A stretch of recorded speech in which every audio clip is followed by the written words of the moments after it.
Ano pong update on the arms cache of the former PNP chief?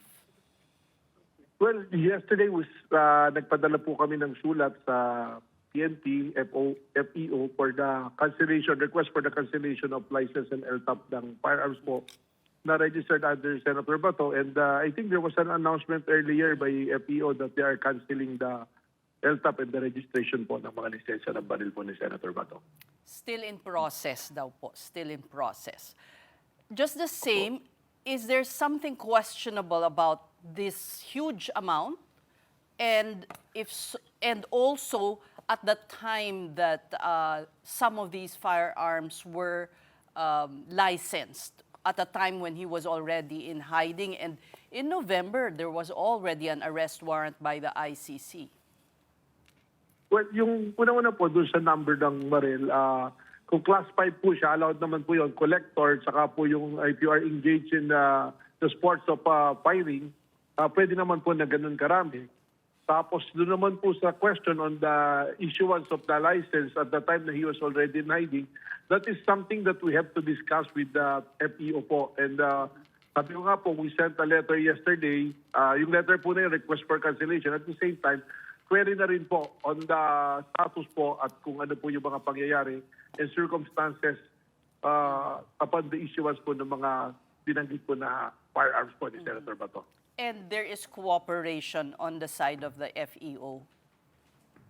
Yes, opo. Open naman po sila. In fact, when they received the letter, there was already an action and there's an announcement. We are in constant coordination with the entire PNP force because both of us have the instruction to locate and arrest Senator Bato de la Rosa.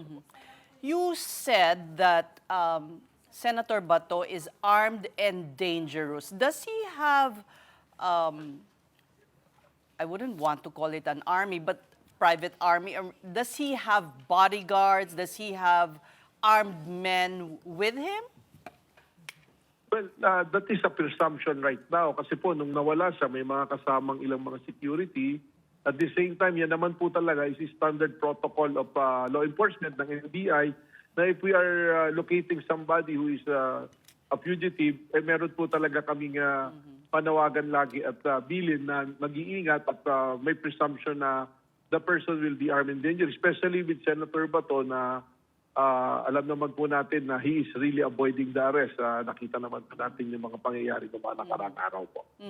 Pero meron siyang, I understand a senator would have security from government. Meron po ba siyang, ano po ang status nun? Well, yun na nga po. Ang presumption po namin, may security siya, may mga personnel siyang kasama. At unang-una, alam naman po natin, mahirap naman kung ikaw ay tumatakbo, nagtatago sa batas, na mag-isa ka lang. Sigurado pong may kasama. In fact, nung tinitingnan po natin nga, nung inihatid siya ni Senator Robby sa isang lugar, definitely may mga sumalo po sa kanyang tao. Hindi naman po siya mag-isa na umalis o nagmaneho.